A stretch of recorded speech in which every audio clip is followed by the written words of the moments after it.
We are launching a new campaign to deter illegal immigration into Texas. The governor of Texas is in full panic as migrant numbers hit historic all-time highs, overwhelming towns, shelters, and law enforcement. National Guard troops are deployed, emergency measures are stretched thin, and chaos spreads faster than any solution. Political pressure, public fear, and a growing humanitarian crisis collide, leaving the state scrambling. Texas now faces a border crisis unlike anything in its history, with no clear end in sight. The historic surge, with numbers that shattered records. The southern border of the United States has become ground zero for one of the most contentious political battles in modern American history. At the center of this storm stands Texas Governor Greg Abbott, a man who has watched migrant numbers shatter every previous record and responded with measures that have divided the nation. What began as a regional concern has exploded into a full-blown crisis, with historic highs in border encounters forcing Abbott into an increasingly desperate scramble to address what he calls an invasion of his state. Texas shares approximately 1,254 miles of border with Mexico, the longest segment of any state, making it ground zero for migration flows driven by cartel violence, economic instability in Central and South America, and global migration patterns influenced by climate change and political unrest. The crisis has tested the limits of federal authority, strained state resources to the breaking point, and forced Americans to confront fundamental questions about immigration, security, and compassion. To understand Governor Abbott's response, we first need to grasp the sheer magnitude of what Texas faced. The numbers weren't just high, they were unprecedented in American history. Under the Biden administration, migrant encounters along the southwest border repeatedly hit record levels, with Texas bearing the overwhelming brunt of this historic surge. Breaking point came in December 2023. U.S. Customs and Border Protection reported what many had feared: an all-time high of over 302,000 migrant encounters in a single month. To put this in perspective, that's roughly the entire population of Pittsburgh crossing the border in just 30 days. Texas bore the brunt of this historic surge, with border cities like Eagle Pass, Del Rio, and El Paso becoming overwhelmed virtually overnight. Local mayors began declaring states of emergency. The infrastructure simply wasn't built to handle this volume. Shelters overflowed, processing centers became dangerously overcrowded, and Governor Abbott watched his state transform into the epicenter of America's immigration crisis. The situation evoked memories of the 2021 Del Rio incident, where over 11,000 migrants camped under a bridge in conditions that shocked the nation. The governor himself weighed in on the escalating crisis, warning of the potential chaos that awaited if nothing was done. With the expected end of Title 42 looming, Abbott expressed deep concerns about what lay ahead. This is very important because there are people across the globe who have a valid asylum reason to come to the United States, that they can do so legally right now. The people who have the ability to come to the United States illegally get pushed further and further and further back the line every single day with the thousands of illegal immigrants coming across the border. By mid-2023, the situation had already become dire. In May 2023 alone, there were reports of over 26,000 apprehensions and 7,400 gotaways, migrants who evaded capture in just 72 hours. Texas sectors like Eagle Pass saw thousands crossing daily, overwhelming Border Patrol agents and local law enforcement. The Rio Grande Valley sector, one of the busiest in the nation, reported encounters in the hundreds of thousands annually. Abbott consistently claimed that Texas was facing 5,000 or more daily crossings in single sectors, numbers that dwarfed anything sanctuary cities in the north were experiencing. This disparity would become central to his controversial response. While New York and Chicago complained about receiving a few thousand migrants via bus, Abbott pointed out that his state was processing that many every single day. Footage from border towns like Fronton Roma, Texas, showed thousands pouring across, with migrants from Honduras, Guatemala, Venezuela, and beyond making the dangerous journey north. Abbott pointed fingers squarely at the Biden administration's policies, accusing the federal government of creating the conditions for this unprecedented surge. Broader estimates under Biden's tenure suggested over 10 to 15 million unvetted entries, with daily averages sometimes reaching 10,000. But behind every statistic was a human story. These weren't just numbers on a page, they were families fleeing violence, children seeking safety, and individuals looking for opportunity. Congresswoman Veronica Escobar of El Paso offered a different perspective on what was driving this mass migration, urging Americans to look beyond the political rhetoric. We really have to kind of zoom out and recognize this is a Western Hemispheric refugee crisis of historic proportions. International factors were indeed driving much of this surge. Venezuela's economic collapse, which saw hyperinflation exceed 1 million% and displaced over 7.7 million people, pushed desperate families northward. Initially, 90% stayed in Latin America, 2.8 million in Colombia alone, but xenophobia and economic saturation led to secondary movements north, with over 500,000 crossing the treacherous Darien Gap in 2023 alone. Haiti's chronic instability, gang violence controlling 80% of Port-au-Prince, and food insecurity affecting 5.2 million created another wave. Central America's northern triangle, Guatemala, Honduras, and El Salvador, continued to hemorrhage migrants fleeing violence, corruption, and poverty. Nearly a fifth of fiscal year 2024 migrants hailed from these countries, often as families seeking asylum. New migration routes also emerged, with Chinese, Indian, and African migrants increasingly using pathways through Latin America to reach the Texas border.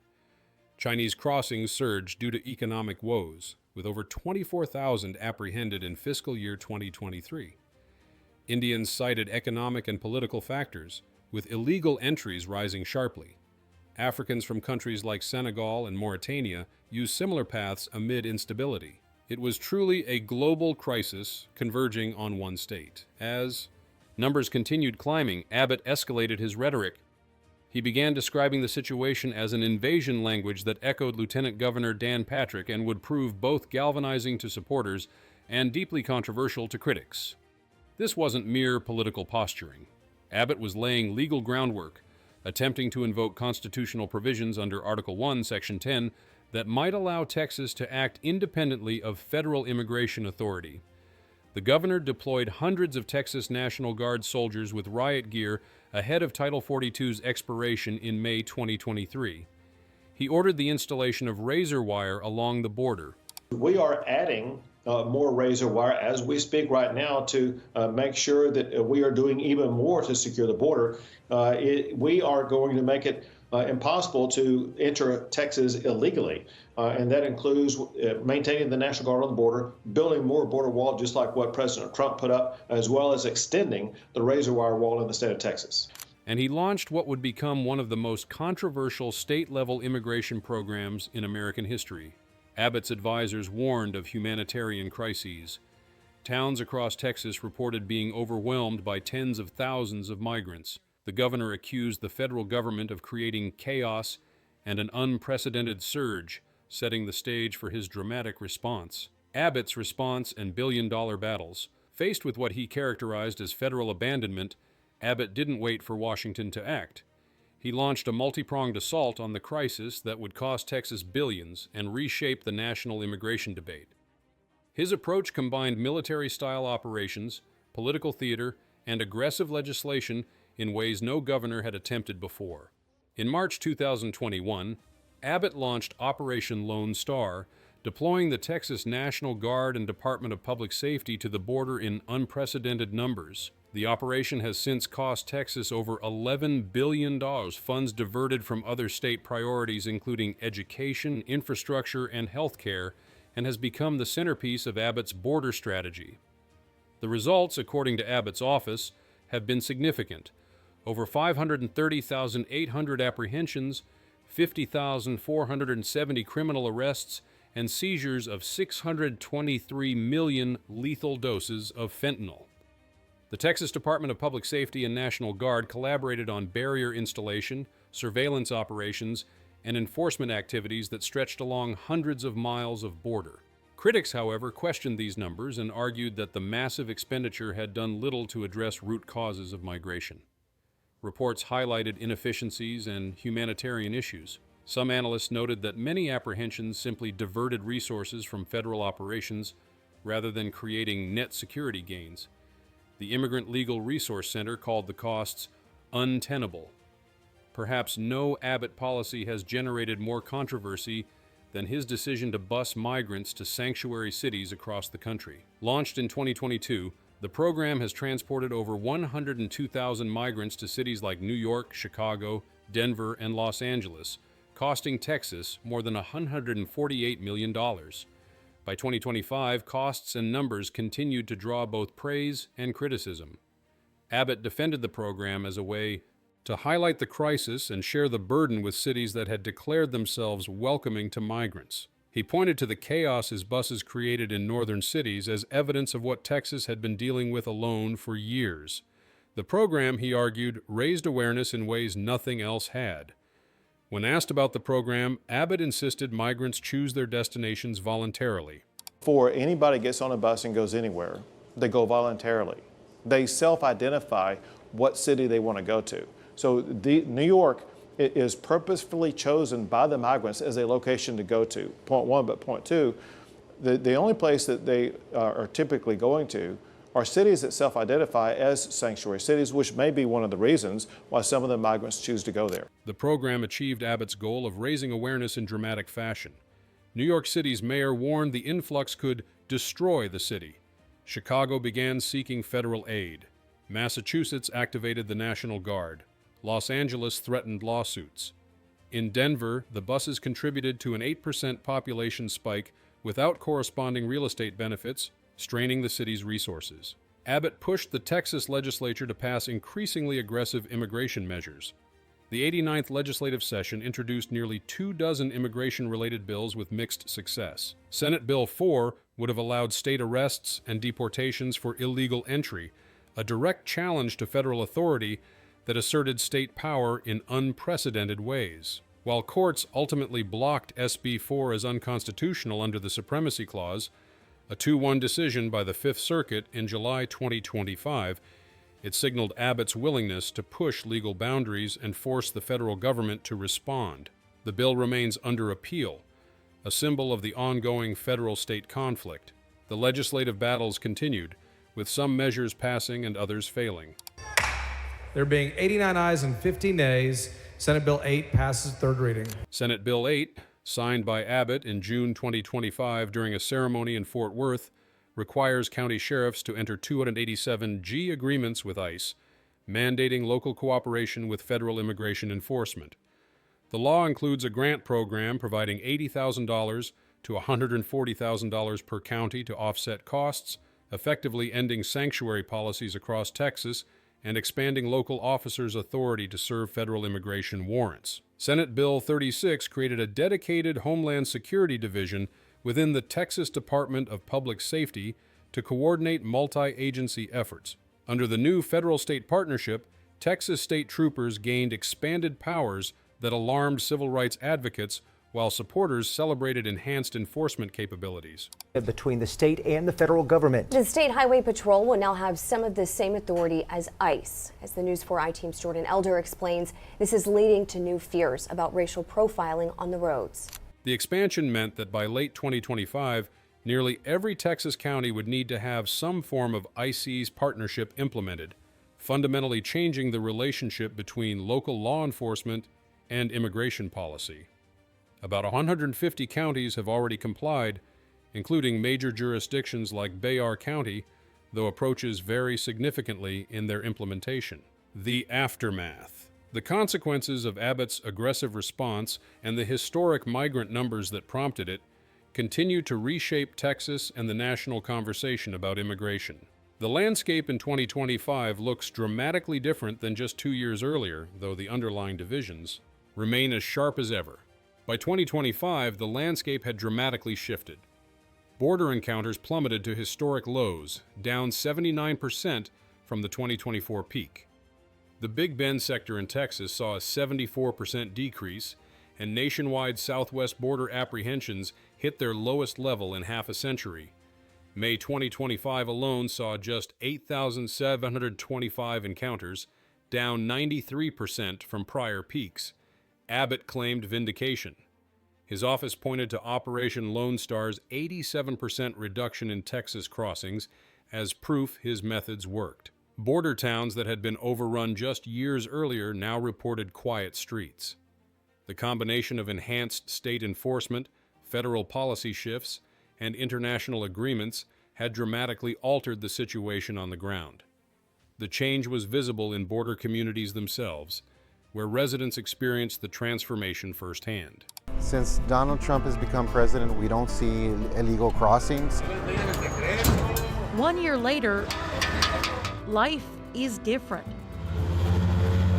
And whether it's for better, I love everything. Polls revealed just how fractured Texans remained on Abbott's approach. A University of Houston, Texas Southern University survey showed overall approval for strict immigration policies at 51%, essentially a coin flip. But beneath that number lay stark divisions. 90% of Republicans approved versus just 13% of Democrats. Among white voters, support was 62%. Among Latinos, 42%. Among black voters, just 23%.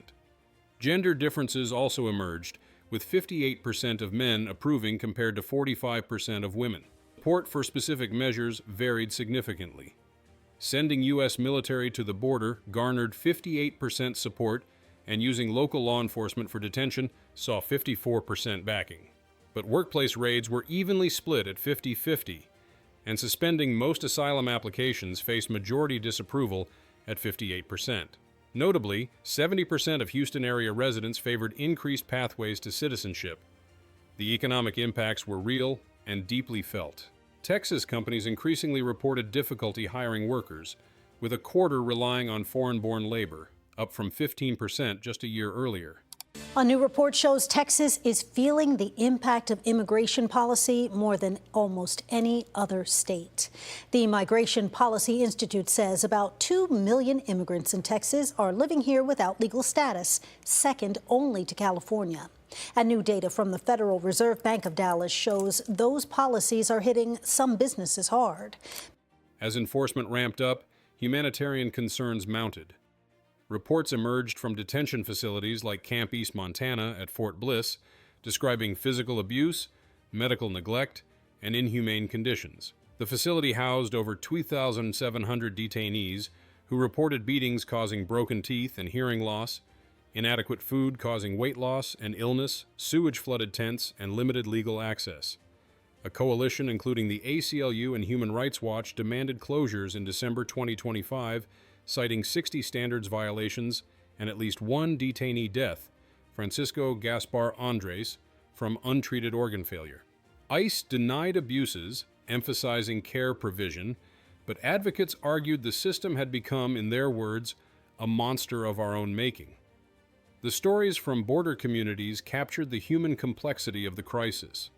Lawmakers and activists worried about the long-term effects of these policies on Texas communities. Protests surged throughout 2025, with immigration-related demonstrations reaching record highs. Statewide rallies on No King's Day drew over 60 events across Texas, with arrests near Austin and gatherings in Houston, San Antonio, Dallas, and Fort Worth.